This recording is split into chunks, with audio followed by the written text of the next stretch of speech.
स्वागत है दोस्तों। आज की इस क्लास में हम हिंदी भाषा और व्याकरण से संबंधित बहुत ही महत्वपूर्ण प्रश्नों को हल करेंगे। ये एक स्पेशल क्लास है जो कि तमाम टीजीटी, पीजीटी, एलटी की परीक्षा और मध्य प्रदेश की जो वर्ग 2 की परीक्षा होने वाली है उन सभी में बहुत महत्वपूर्ण सिद्ध होगा।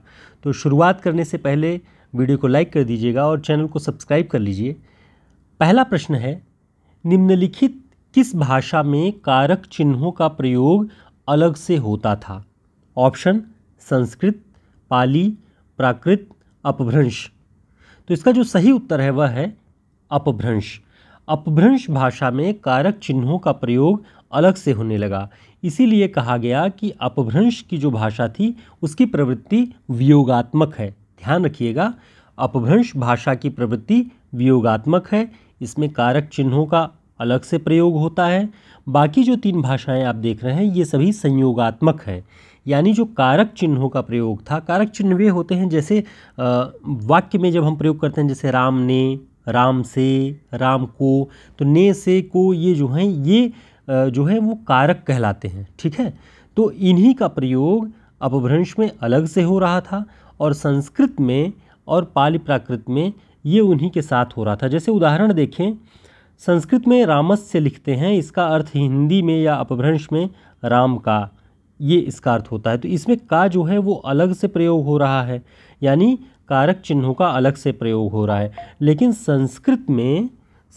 में वो एक साथ प्रयोग होता है, तो हमें इस बात को ध्यान रखना है। ठीक है, अगला प्रश्न है, हिंदी भाषा के इतिहास में किस समयावधि को अपभ्रंश काल कहा गया है?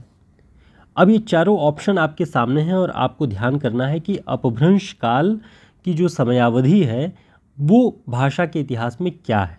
तो इसका जो सही उत्तर है वह है 500 ईस्वी से 1000 ईस्वी तक के समय को अपभ्रंश काल कहा गया है। ठीक है, तो ये जो समय है ये अपभ्रंश भाषा का है। ठीक है, आगे हम डिटेल में देखते हैं, इन्हें आप याद कर लीजिएगा। जैसे 500 ईसा पूर्व से 1 ईस्वी तक का समय पाली भाषा का है, 1 ईस्वी से 500 ईस्वी तक प्राकृत भाषा का है। ठीक, 500 ईस्वी से 1000 ईस्वी तक अपभ्रंश भाषा का है। इन तीनों भाषाओं का जो समय है वो लगभग 500 वर्षों का ही है। तो इनकी जो टाइम पीरियड इनका है वो आप ईसा पूर्व और ईस्वी ये कंफर्म करके अपना ध्यान रखिएगा। और 1000 ईस्वी के बाद से आधुनिक भारतीय आर्य भाषाओं का उदय माना जाता है। यही वह समय है जहाँ से आचार्य रामचंद्र शुक्ल जी संवत 1050 या 993 ईस्वी से हिंदी साहित्य के इतिहास की शुरुआत मानते हैं। ठीक है, ये ध्यान रखिएगा। अगला प्रश्न है, हिंदी भाषा की मूल उत्पत्ति अपभ्रंश के किस रूप से हुई थी? ऑप्शन शौरसेनी अपभ्रंश, मागधी अपभ्रंश, अर्धमागधी अपभ्रंश और पैशाची अपभ्रंश। तो इसका सही उत्तर क्या होगा?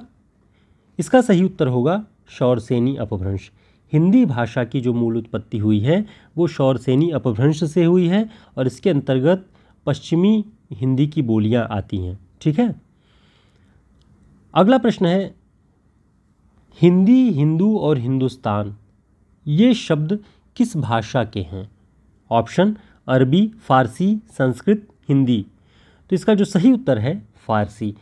सुनने में या हम इन्हें पढ़ने के बाद मान सकते हैं कि ये संस्कृत के शब्द हो सकते हैं या हिंदी के हो सकते हैं, जबकि ये फारसी के शब्द हैं, ये संस्कृत या हिंदी के शब्द नहीं हैं। ध्यान रखना है आपको।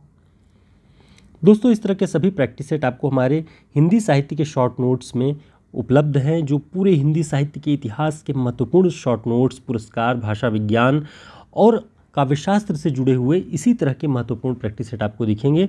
आप इसके पीडीएफ या प्रिंट फॉर्म में इसे प्राप्त कर सकते हैं। हमारे व्हाट्सएप नंबर पर संपर्क करके आपकी परीक्षाओं की दृष्टि से बहुत उपयोगी होगा। आप किसी भी परीक्षा की तैयारी कर रहे हो हिंदी साहित्य से, भाषा से जुड़े हुए। अगला प्रश्न है, मध्य युग में भारतीय परंपरा के कवियों ने अपनी भाषा को किस नाम से संबोधित किया है? मध्य युग, भक्तिकाल का युग, इस दौर के कवियों ने अपनी भाषा को किस नाम से संबोधित किया है? नागरी, लोक भाषा, भाखा, हिंदी। तो इसका जो सही उत्तर है भाखा।